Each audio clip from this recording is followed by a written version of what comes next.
I've been getting a lot of questions regarding curveball. I've been doing some posts with the Pitch Logic ball in regards to a new spike curveball grip, and I wanted to just make a separate video and kind of talk about that and explain it.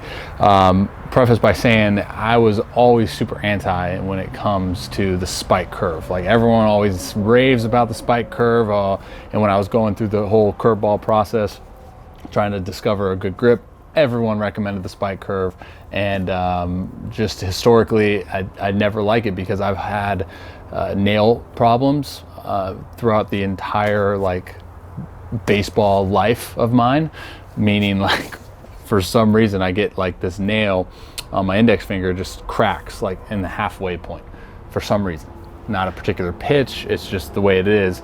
And so more often times than not, I have to get like an acrylics nail and so on and so forth. So when the thought of putting my nail into the ball came up, I was like, F no, dude, because like I'm trying to preserve my nail, and for me, putting my nail in a vulnerable position on the ball was something that I was not into. So I think it was just that idea, and like kind of just playing around with it. And throwing it, having the nail in there, it was just like super sketchy, right? Because like I said, historically I've had nail problems, and I didn't want to lose that nail, because if you're a pitcher, you know, if you lose a nail, if you have nail blister problems, like it's the softest thing, but it sucks because you end up missing outings, and no one likes to do that. So for me, when I finally came to a somewhat comfortable grip with the spike. Now, I have had a curveball grip before where I've done like a hybrid where I haven't put my nail in the ball, but I've put like my finger pressing down like that on it, just to kind of reinforce some structural integrity on the side of the ball. Because if you watch my curveball at release, what happens sometimes is I'll shift, and my wrist will kind of just pop out like here, and then I'll totally lose the axis on the ball that I want. So I like the idea of having something that kind of triggers me to stay in that posture with my wrist, like, you know, like this.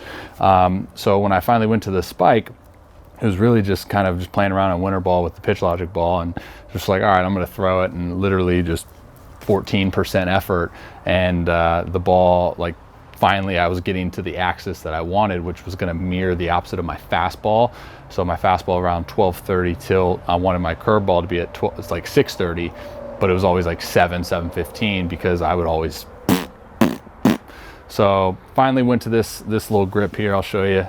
If you have like the label, put my nail in that, and then I put my middle finger kind of pulling that seam down, and then I put my thumb on this seam and I hold it like that. And when I go to throw it, I literally just think about pressing hard into the ball with my finger here, and then just keep that same supination all the way through. If you hear the term like throw the back of the wrist, like that's something that really worked for me. I really like was able to just be like having the, oh, that makes sense, throwing the back of the wrist, where it feels like this coming out, but you're really sticking in that slot. Now, I'm not one to say that my curveball's good, but I'm finally starting to show signs of like the metrics that I'm wanting to see when I throw on like a Rapsodo or a Pitch Logic. But yeah, that's what I got. That's why I'm always an advocate for like kind of tinkering around, playing around with the grips a little bit, see what you come up with. So hopefully that maybe you can give it a shot, maybe not, who knows. See you guys.